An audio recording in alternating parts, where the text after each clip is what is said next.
మీ మతంలోనే అయ్యప్పమాల, భవానీమాల, శివమాలలు వేసుకున్న అన్నదమ్ములని మీ ఇంటికి తీసుకెళ్లి నాటుకోడిని కోసి ప్రేమగా పులుసు వండి పెడితే తింటారా అని అడిగాను. అప్పుడు ఆ పెద్దాయన కోపంగా తినరు అన్నాడు. నేను అడిగాను ఎందుకు తినరు అని. భారతదేశంలో పుట్టి ఆ మాత్రం తెలీదా నీకు అని గద్దించాడు. నేను అడిగాను నాకు తెలుసు, తెలియనిదేమైనా ఉంటే చెబుతారని అడుగుతున్నాను, చెప్పండి అన్నాను. అప్పుడు ఆ పెద్దాయన ఇలా అన్నాడు, ఎవరైనా నిష్టలో ఉంటే, దీక్షలో ఉంటే తినకూడనివి కొన్ని ఉంటాయి. నేనన్నాను మరి తినకూడని ఎవరైనా పెడితే పెట్టిన వాడికి వాడి పిల్లలకు శాపం. మళ్ళీ నేను అన్నాను ఒకవేళ తింటే తిన్నవాడి దీక్ష పాడైపోతుంది.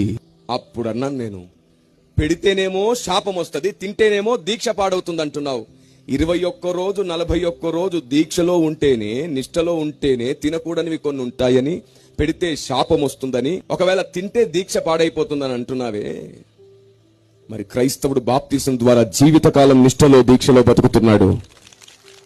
మేము కూడా తినకూడనివి 2 ఉన్నాయి.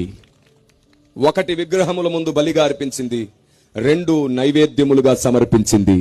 అది తింటే మా నిష్ట పాడైపోతుంది, మా దీక్ష పాడైపోతుంది. దీక్ష పాడైపోతుంది, నిష్ట పాడైపోతుందనే మీ ప్రసాదం తినట్ల మేము.